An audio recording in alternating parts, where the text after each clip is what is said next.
Marami sa atin, bago pumasok ang bagong taon, sinasabi natin, gusto kong magbago. I want to change. Ang maganda tuwing bagong taon, lagi nating makita na mayroong opportunity at posibilidad sa lahat ng area at sa lahat ng aspeto ng ating buhay. Ito yung pagkakataon natin, kapatid, na magsimulang muli. Gustuin man natin o hindi, kailangan natin mag-umpisa. Ang sabi ng 2 Corinthians chapter 5 verse 17, ang sino mang nakipag-isa kay Kristo ay isa ng bagong nilalang. Wala na ang dating pagkatao, kundi siya ay bago na. So isang panibagong simula ang kailangan ngayong bagong taon. That God must be with us. Ito po yung oras o pagkakataon na tayo po ay magmuni-muni upang sa ganoon makita mo ang liwanag o direksyon na gusto ng Diyos sa iyo at sa akin. Do not fear to start anew, kapatid, because nothing is impossible with God, and God is able to do the impossible to man. Sa oras na ito, tignan natin ang tatlong mahalagang bagay.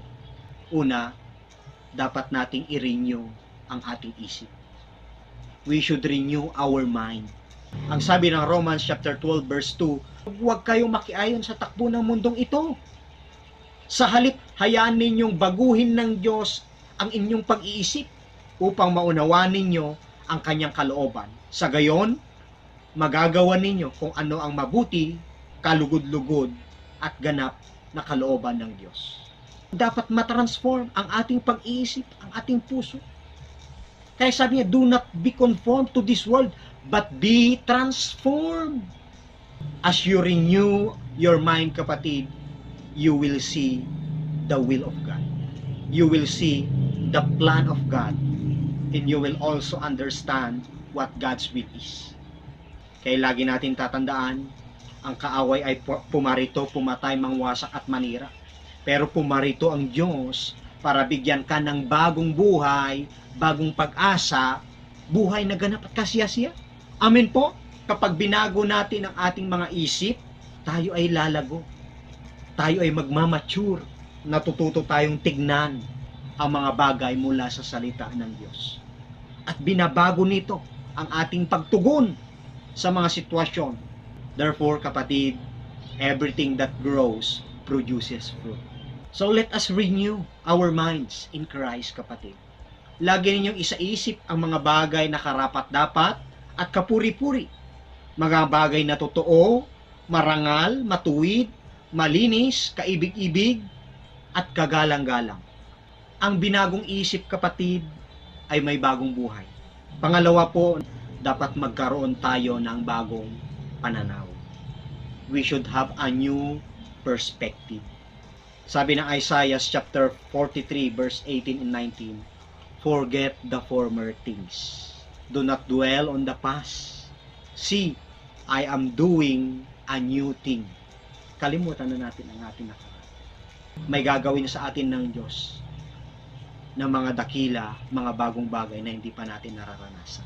Have faith, kapatid, na baguhin ang iyong pananaw. Sabi ng Hebrews chapter 12 verse 2, ituon natin ang ating paningin kay Jesus. Sa Kanya nakasalalay ang ating pananampalataya mula sa simula hanggang sa katapusan. Focus on the Lord Jesus Christ because He is the author and finisher of our faith. Fight the good fight of faith. Ipaglaban natin ang ating pananampalataya. Kapag mabuti ang intention mo, susuportahan ka ni Lord sa lahat ng plano at pangarap mo. Kaya ang challenge po sa atin, kahit mahirap, kapatid, lagi nating gawin ang tama. Ang binagong isip, ang binago yung pananaw, nakikita ang tama. Nakikita ang hinaharap. Delight ourselves in the Lord and He will give the desires of our heart. Sa Diyos natin hanapin ang kaligayahan. Have a new perspective in Christ. Seek Him and obey Him. If you have a vision, you have a direction. So vision is a destination. It gives us a sense of direction where you should go. Pangatlong bagay na gustong i-share sa atin ng Panginoon. dapat magkaroon tayo ng bagong puso. Tamang puso ba? Maraming tao binago ng Panginoon. Isa na po ako dyan. Ang dating mayabang na bagong puso, na bago ang puso. Ang dating matigas ang puso, matigas ang ulo, na bago. Hindi nagpapatama, hindi nagpapaturo, hindi nagpapasakop sa magulang. Marami pong ganyan. Alam niyo po, minsan hinahayaan ng Diyos na madurog ang puso natin para matuto tayong lumapit sa Kanya. So Proverbs chapter 4 verse 23, above all else, guard your heart, for everything you do flows from it. Starting this day, God will renew your heart. Sabi ng Ezekiel chapter 36 verse 26 and 27, bibigyan ko kayo ng bagong puso at bagong espiritu. Ang masuwayin ninyong puso ay gagawin kong pusong masunurin. Bibigyan ko kayo ng aking espiritu upang makalakad kayo ayon sa aking mga tuntunin at masunod ninyong mabuti ang aking mga utos. Diyos ang magbibigay sa atin ng bagong puso at bagong espiritu. Kung tayo ay lalapit sa Panginoon, magpapasakop sa Panginoon, mangyayari po yan. Are you willing to pay the price, kapatid? Natanggalin yung pride natin, isuko natin sa Panginoon, isurrender natin sa Panginoon ang mga bagay na ito para malakaran natin ang bagong buhay kay Kristo is to put God first in everything you do. Unahin natin ang Panginoon sa lahat ng ating gagawin. Learn to walk with Jesus. Papaano? How? Read, study, meditate God's Word, kapatid. Yan ang ginawa ni Joshua para siya ay makapasok sa lupang ipinangako ng ating Panginoon sa kanilang mga ninuno. When you walk with Jesus, this is God's will, kapatid. When you walk in God's will, this is the way for you to be prosperous and have good success. Remain in the presence of God. Live a new life with Christ. In Christ. May bagong buhay ka na kay Kristo. Manatili ka sa Kanya hanggang sa ikaw ay mamunga. No turning back. No reserve. Never give up.